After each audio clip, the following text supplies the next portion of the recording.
Hey guys, what's up? In this tutorial we're going to teach you how you can add and create a completely new artboard and add it to your design or files on Figma. So let us get started right away and show you how you can do it. So let me just undo that and start all over with that file here. As you can see, that canvas is completely empty.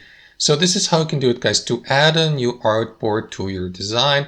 The easiest way, at least in my opinion, would be to use the frame tool. You will see it here at the bottom amongst these tabs next to the draw or move tool here to the right, resembling that rectangle here. So you may select it by clicking into it or use the shortcut F.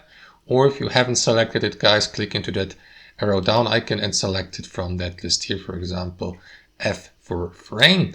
And just like that. Now in the next step, guys, simply start drawing and positioning your frame to make it your new artboard. Start in the top left corner, click with your left mouse, hold your left mouse and draw a bounding box like that. There you go. Or alternatively, if you'd like to go with a preset frame, guys, again, click into that frame tool here at the bottom. And here to the right, you will see a couple of preset canvases, like for example, with a resolution like that for iPhone 16, iPhone 16 Pro, iPhone 14, and so on and so forth. Of course, you could go with other device types like desktop, tablet, and so on and so forth, and you will see the resolution here to the right. So if I, for example, select Android Expanded, it will automatically create a frame like this here with these resolutions here, 1280 by 800 for Android Expanded. Now, if you'd like to use that frame as your artboard, guys, it is recommended to lock this frame layer or to lock that frame as a layer.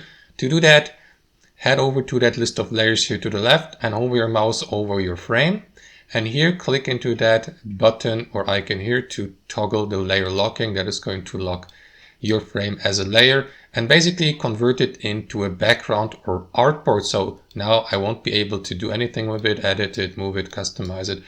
And yeah, this will turn your frame into an artboard you can now fill with content or use as a background artboard. So that's how it works, guys. Thanks for watching and have a wonderful day.